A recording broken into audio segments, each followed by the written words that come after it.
Assalamualaikum warahmatullahi wabarakatuh. Alhamdulillah wassalatu ala Rasulillah wa ala alihi wa ashabihi wa man nasarahu wa walah. Qala Allah Ta'ala fi kitabihil aziz, a'udzu billahi minasyaitonir rajim. Ya ayyuhalladzina amanu kutiba alaikumus shiyam kama kutiba alal ladzina min qablikum la'allakum tattaqun. Sadaqallahul azim.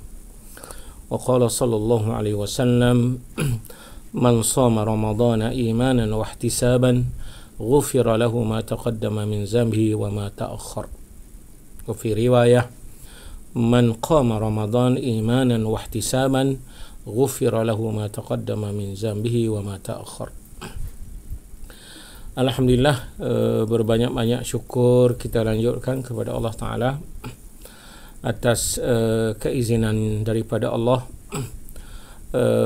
Kita pada hari ini dapat memulakan musim baru Ramadan kita, hasil daripada doa kita sebelum ini, memohon sesungguh daripada Allah agar kita diberi lagi sekali peluang untuk berada pada bulan Ramadan. Memang kalau dilihat kepada tradisi para salafus salih, mereka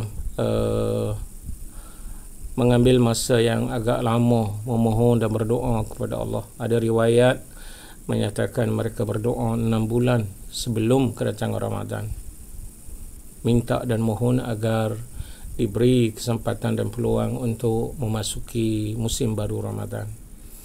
Tak cukup dengan itu, selepas Ramadan mereka terus berdoa juga. Ada riwayat menyatakan 5 bulan memohon daripada Allah agar menerima amalan-amalan yang telah mereka laksanakan di sepanjang musim Ramadan. Alhamdulillah, kita seperti yang telah saya sebutkan di awal tadi, dapat memulakan musim baru Ramadan. Tidak syak lagi, bulan Ramadan adalah bulan yang penuh dengan keberkatan. Hingga Nabi SAW menyebut Ramadan syahrun mubarak.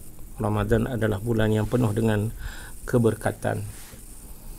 Memang dalam tradisi dan kebiasaan umat Islam, ada beberapa musim dalam kehidupan setahun yang ditunggu-tunggu sebenarnya. Justru ganjaran dan peluang yang begitu terbuka luas dengan ganjaran yang sangat hebat yang disediakan oleh Allah Ta'ala kepada mereka yang beriman. Salah satu daripadanya ialah musim Ramadan, ya. Saya di peringkat awal ini pertama-tamanya ingin mengucap tahniah kepada semua sahabat-sahabat muslimin muslimat yang diberi peluang untuk berada pada bulan Ramadan. Bahkan Nabi sendiri SAW mengucap tahniah kepada para sahabatnya dengan menyebut atakum Ramadan, telah datang kepada kamu bulan Ramadan, syahrun mubarak, bulan yang penuh dengan keberkatan. Faradallahu alaikum siyamahu, Allah Ta'ala memfardukan ke atas kamu pada bulan Ramadan itu untuk berpuasa. Tuftahu fihi abwabas sama, dibuka padanya pintu-pintu langit. Wa tughlaqu fihi abwabal jahim, dan ditutup pintu-pintu neraka.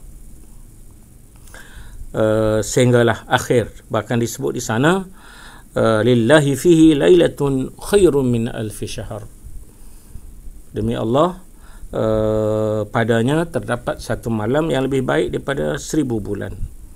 Bahkan di akhirnya Nabi SAW menegaskan, man hurrima khairaha, sesiapa yang dihalang daripada mendapat kebaikan dan kelebihan-kelebihan yang ada padanya pada bulan Ramadan, faqad hurim, maka dia akan dilarang ataupun diharamkan daripada mendapat kebaikan. Sebab Ramadan seperti mana yang telah dinyatakan adalah bulan yang penuh dengan keberkatan. Dalam riwayat lain Allah Taala Nabi SAW menyebut juga atakum syahrun Ramadan, telah datang kepada kamu bulan Ramadan, syahrul barakah, bulan yang penuh dengan keberkatan, di mana Allah Taala melimpahkan padanya birahmatih, dengan segala rahmatnya, wa yakhuttu al-khataya, dan digugurkan kesalahan-kesalahan, wa yastajibud du'a, dan diijabahkan, dimakbulkan doa, yanzuru ila tanafusikum fihi, dan Allah Ta'ala melihat sejauh mana kita berlomba-lomba untuk mendapatkan kebaikan yang tersedia di sepanjang bulan Ramadan, wa yubahi bikum malaikatahu, dan dia berbangga dengan perlombaan sehat antara kita dalam mendapatkan kebaikan itu kepada para malaikat dia. Jadi itu di antara kelebihan-kelebihan ataupun fadilat yang ada, yang dijanjikan secara mudahnya dalam dua potong hadis yang saya kongsi dengan sahabat-sahabat semua pada kesempatan pada petang ini. Memang kalau kita lihat bulan Ramadan itu sendiri memiliki beberapa nama, ya. Antaranya bulan Ramadan lah yang kita dah setia tahu, ya. Ayat yang saya bacakan tadi daripada surah Al-Baqarah menjelaskan, wahai orang yang beriman, kutiba alaikumusiyam, telah difardukan ke atas kamu puasa, kama kutiba alal ladzina min qablikum, sebagaimana dia telah difardukan ke atas mereka yang sebelum kamu. Apa tujuannya? Apa objektif di sebalik ibadat Ramadan? Memang disebut secara jelas oleh Allah Ta'ala sendiri dalam ayat ini dengan menyebut la'allakum tattaqun, mudah-mudahan kamu akan dapat mencapai takwa. Jadi takwa mempunyai kedudukan yang sangat tinggi dalam kehidupan kita, dan dia boleh dicerna melalui ibadat yang difardukan di sepanjang bulan Ramadan. Sebab itulah dalam bulan Ramadan ni kita bukan hanya berpuasa, tetapi ada lagi berbagai-bagai program yang perlu diisi dalam rangka untuk mendapat ketakwaan kepada Allah Ta'ala. Jadi sesuailah dengan nama yang saya sebutkan tadi itu. Pertama, bulan Ramadan ialah disebut sebagai syahrus siyam, bulan kita diwajibkan berpuasa berdasarkan kepada ayat dan juga hadis yang telah saya kongsi dengan sahabat-sahabat semua di permulaan ini tadi. Berpuasa dengan tujuan untuk mencapai takwa. Kita diperingatkan dengan takwa ni saban minggu daripada mimbar Jumaat. Khatib naik ke mimbar terus tidak pernah lupa menyebut ittaqullah, bertakwa kepada Allah Ta'ala, ya. Jadi sebab itulah makanya kedudukannya sangat penting. Jadi oleh kerana bulan Ramadan yang diisi dengan berbagai-bagai program dalam rangka untuk mencapai takwa itu, sangat rugilah, ya, andai kata kalau kita tidak dapat merebut segala peluang yang ada, ya. Raghima anfin, Nabi kata, kesian sangat-sangat mana-mana mereka yang dapat memasuki Ramadan tiba-tiba dosanya tidak diampuni oleh Allah Subhanahu wa taala, sebab dia adalah bulan pengampunan. Antara namanya ialah bulan Ramadan, ia bulan syahrun itqun minan nar, ya, pembebasan daripada api neraka, ya.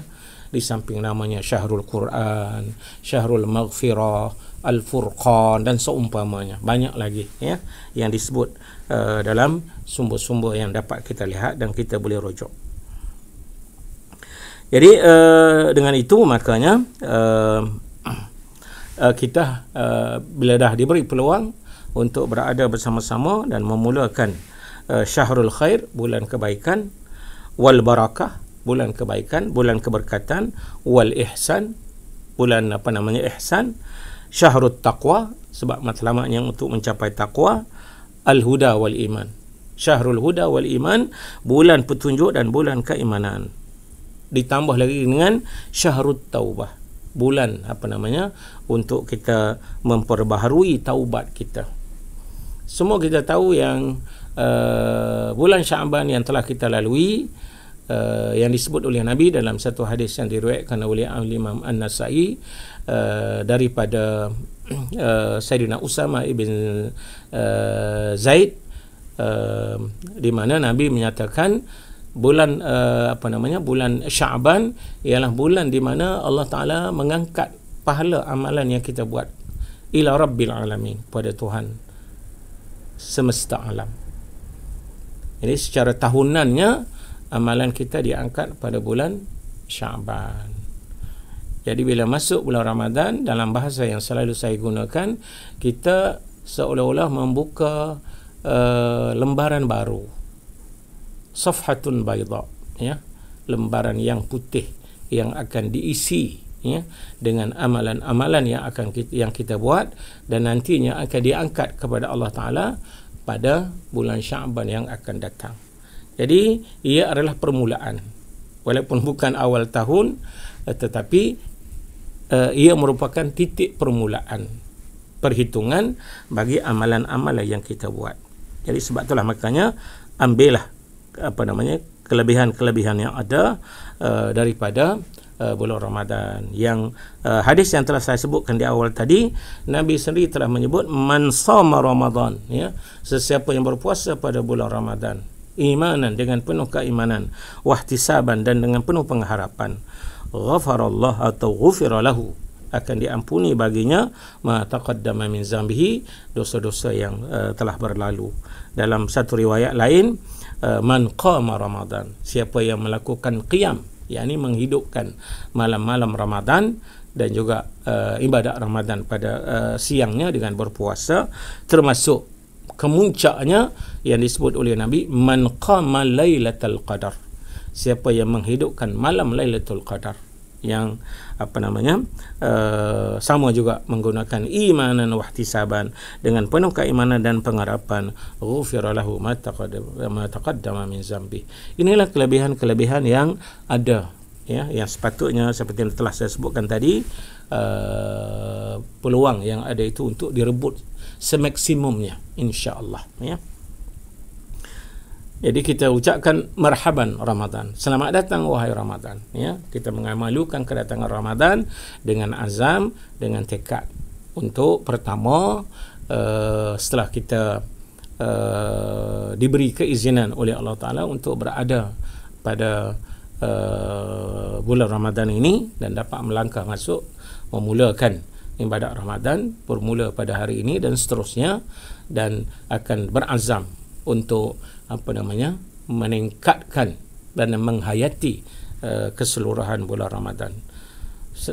Para ulama menganjurkan supaya kita sesama Islam ini cuba menyebarluaskan kelebihan-kelebihan yang ada pada bulan Ramadan. Sekurang-kurangnya ia sebagai perangsang untuk sesama kita cuba untuk merebut semaksimumnya, ya, apa yang disediakan oleh oleh Allah Ta'ala sepanjang Ramadan. Al-Imam Ibn Majah radhiyallahu anhu menyebut satu hadis bersumberkan daripada Sayyidina Talha bin Ubaidillah. Talha, kita tahulah Sayyidina Talha salah seorang daripada 10 yang dijamin syurga oleh Nabi SAW, ya. Dalam hadis yang agak panjang diceritakan pada masa awal dulu ada dua Arab dari yang datang daripada kabilah namanya Bali, ya, datang jumpa dengan Nabi SAW atas hidayah daripada Allah Ta'ala. Mereka hampir serentak masuk Islam, kedua-duanya, dan masing-masing menunjukkan performan yang tersendiri setelah mereka masuk Islam. Salah seorang daripada mereka begitu gigih dan ikut serta bersama-sama dengan ghazawat, peperangan dan jihad pada masa itu, ya, semasa Nabi SAW lah, ya, sehingga dia telah kemudiannya direzekikan menjadi syahid dalam satu medan peperangan pada masa itu. Berbanding dengan sahabat yang satu lagi daripada suku yang samalah, ya, tapi dia tidak seperti yang pertama ini, ada sedikit kelainan, ya. tidak gigih dalam jihad dan seumpamanya. Sehingga Allah Ta'ala mengizinkan kepadanya untuk hidup setahun selepas syahidnya rakan dia tadi, ya. Dan diceritakan oleh Sayyidina Talha dalam satu masa dia kata dia bermimpi, ya, berkaitan dengan dua sahabat ini. Katanya di masa itu dia berada di pintu syurga, Masya Allah, ya. Lalu malaikat yang menjaga syurga keluar daripada syurga dan muncullah dua sahabat tadi itu. Yang pertama yang muncul ialah sahabat yang dilanjutkan usianya setahun, ya, selepas syahidnya rakan dia tadi. Yang menariknya, beliau telah diizinkan terlebih dahulu untuk memasuki syurga Allah Subhanahu wa taala.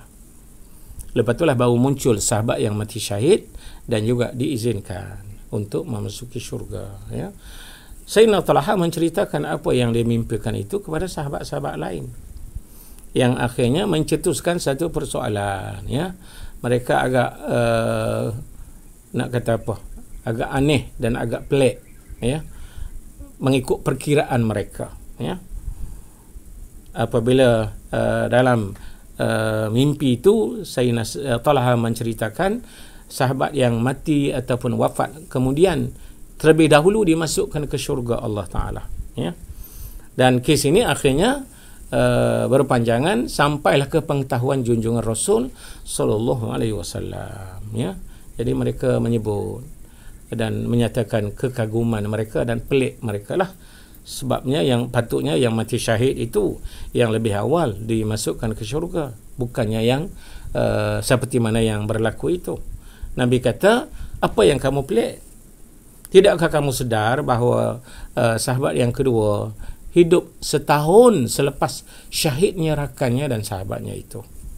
Dan setahun yang dia hidup itu, dia telah berpeluang untuk mengerjakan ataupun dapat berada pada musim Ramadan, ya. Setahun yang tidak dapat diikuti oleh sahabatnya yang wafat sebelum daripadanya. Ini sebagai gambaran kepada kita kelebihan yang ada pada ibadat Ramadan itu, ya. Jadi ini antaranya lah, selain daripada apa yang telah saya sebutkan tadi, ya. Kemudiannya bulan Ramadan juga bulan untuk kita mendekatkan diri kita dengan taqarrub dan juga taat kepada Allah SWT. Dia juga disebut sebagai bulan syafaat dan juga bulan kegembiraan. Berdasarkan kepada hadis Nabi SAW, Nabi kata, as-siyam wal Qur'anu yashfi'an. Puasa dan juga Quran, kedua-duanya memberi syafaat kepada hamba, ya, pada hari kiamat. Puasa datang menghadap Allah, wahai Tuhanku, dia menghalang dirinya daripada makan minum, melayang nafsu syahwatnya pada siang, lalu aku mohon daripadamu untuk memberi syafaat kepadanya. Lalu Allah Ta'ala berfirman, fayashfi'an, berilah syafaat kepadanya. Jadi syafaat melalui puasa, ya. Kemudiannya Al-Quran juga macam tu, ya. Dia tak tentu masanya dengan masa rehat semua sekali, tapi menghabiskan masanya dengan Quran. Quran juga datang mohon daripada Allah untuk memberi syafaat kepada sahibul Quran, ya, kepada ahli Al-Quran yang menghabiskan banyak masanya bersama-sama dengan Al-Quran itu tadi, ya. Ini pun jelas menunjukkan kepada kita bahawa kelebihan-kelebihan yang ada melalui dua, pertamanya puasa dan yang keduanya ialah Al-Quran, ya. Saya sudah menyebut tadi juga bulan Ramadan ialah bulan kegembiraan. Ada satu hadis di mana Nabi SAW bersabda, lis-shaimi farhatan, bagi orang yang berpuasa itu ada dua kegembiraan, ya. Di mana dua perkara itu yang memberi kegembiraan kepadanya nanti pada hari kiamat, ya. Iza aftara fariha bi fitrih, apabila dia berbuka dia bergembira kerana dia dapat berbuka. Kita tahulah kita berpuasa 12 jam lebih dengan menahan lapar dan dahaga dengan segala pantang larang semua sekali, ya.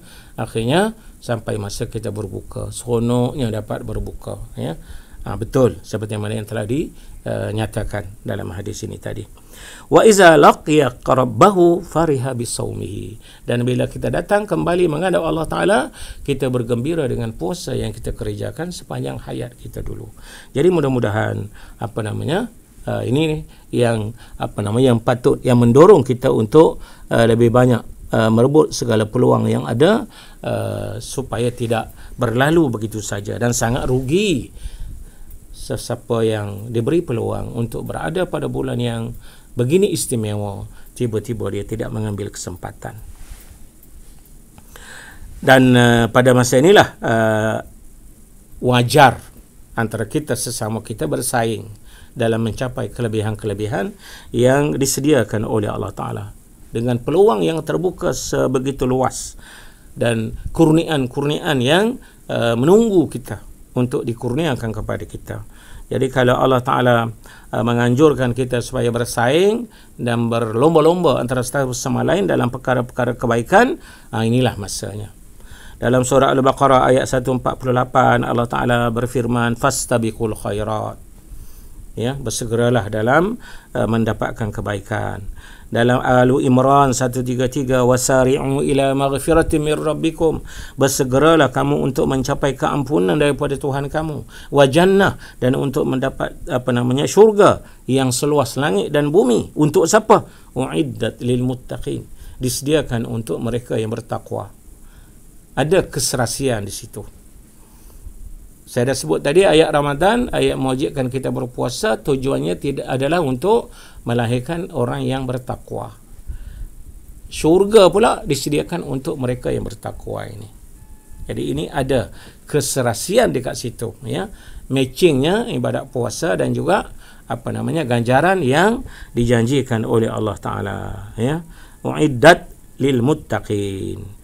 Bahkan sangat rugilah seperti yang telah saya sebutkan tadi kalau kita diberi peluang untuk merebut segala peluang, sebab itulah, ya, dengan puasanya, dengan qiyamnya.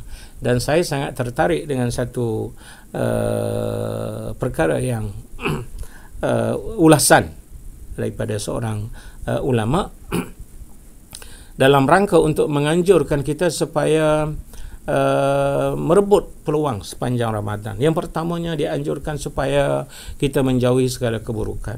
Dengan sendirinya komitkan diri kita dengan perkara-perkara yang fardu, ya, termasuklah fardu-fardu besar, solat 5 waktu berjamaah dan seumpamanya. Dan renew juga taubat. Kita dianjurkan supaya bertaubat. Tubu ilallah jami'an ayyuhal mu'minun la'allakum tuflihun. Surah An-Nur ayat 30. Bertaubatlah kamu semua sekali, wahai orang beriman, mudah-mudahan kamu akan dapat mencapai kejayaan. Dalam surah At-Tahrim pula dinyatakan, ya ayyuhallazina amanu tubu ilallahi taubatan nasuha, ya. Taubatlah dengan taubat yang jernih. Jadi sepanjang masa. Jadi apalagi di bulan Ramadan, kita seperti yang saya sebutkan tadi, membuka lembaran baru dalam hubungan kita dengan Allah Ta'ala, ya. Jadi itulah dia. Ini masa dia. Buka lembaran kita dengan Allah, dengan taqarrub, dengan taat kepada Allah. Buka lembaran antara kita dengan Rasul sallallahu alaihi wasallam, dengan komitmen kita yang tinggi dalam menghayati sunnahnya sallallahu alaihi wasallam. Membuka lembaran baru dengan orang yang dekat dengan kita yang masih ada 2 ibu bapa, untuk berihsan kepada mereka. Jadi inilah yang antara yang dijanjikan ganjaran-ganjaran yang begitu besar. Jadi lembaran baru amalannya yang akan diangkat annually-nya pada bulan Syaban, seperti mana yang telah saya sebutkan tadi itu. Dan satu lagi di antara yang perlu juga kita rebut di sepanjang Ramadan ini ialah berusaha untuk mendapat puasa berganda, double, ya, yang dijanjikan kepada kita. Pertama, mendapat puasa yang pertama ialah melalui pahala, melalui ibadat puasa yang telah kita kerjakan, ya. bila Nabi kata berpuasalah kamu dengan melihat anak bulan dan berbukalah yang beraya dengan melihat anak bulan. InsyaAllah anak bulan yang akan dilihat oleh timnya ialah sama ada lampak atau nampak, ada kaedahnya dan akan diumumkan permulaannya oleh pihak berwajib. Maka berpuasalah kita, dapatlah pahala puasa. Satu lagi, bagaimana nak dapat gandaan itu tadi, ialah melalui menyediakan juadah berbuka kepada orang lain. Ini double. Nabi kata man fattara shaiman. Siapa-siapa yang menyediakan juadah untuk berbuka, ada ganjarannya, ya. Ganjaran puasa yang dah kita buat itu memang tak luar apa pun. Dan satu lagi ialah ganjaran puasa hasil daripada iftar yang kita sediakan untuk orang lain. Jadi peluang untuk itu terbuka seluas-luasnya mengikut kemampuan masing-masing, ya.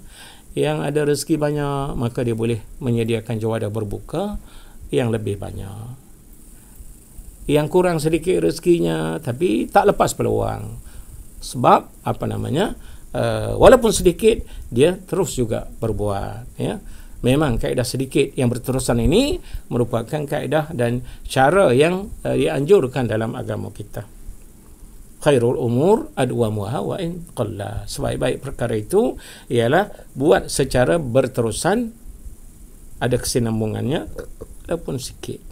Jadi mudah-mudahan di akhir pertemuan ini sekali lagi kita nyatakan kesyukuran kita kepada Allah yang telah memberi peluang kepada kita untuk sama-sama menjejakkan kaki kita pada musim Ramadan yang baru dan berazam sesungguhnya untuk kita merebut segala peluang yang terbuka sepanjang Ramadan, sehinggalah kita akan menutup Ramadan ini dengan jayanya dan dengan menyambut Idul Fitri yang kalau dalam dunia akademik, Idul Fitri itu dianggap sebagai hari convocation, ya, hari kita meraihkan kejayaan.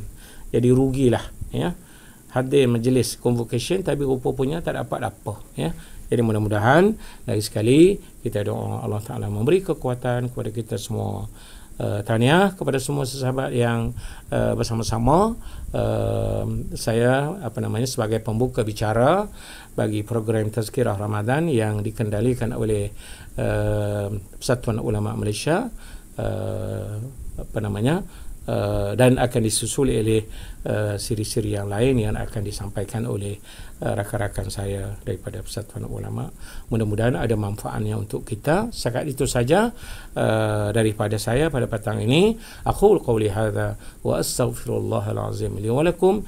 Wassalamualaikum warahmatullahi wabarakatuh.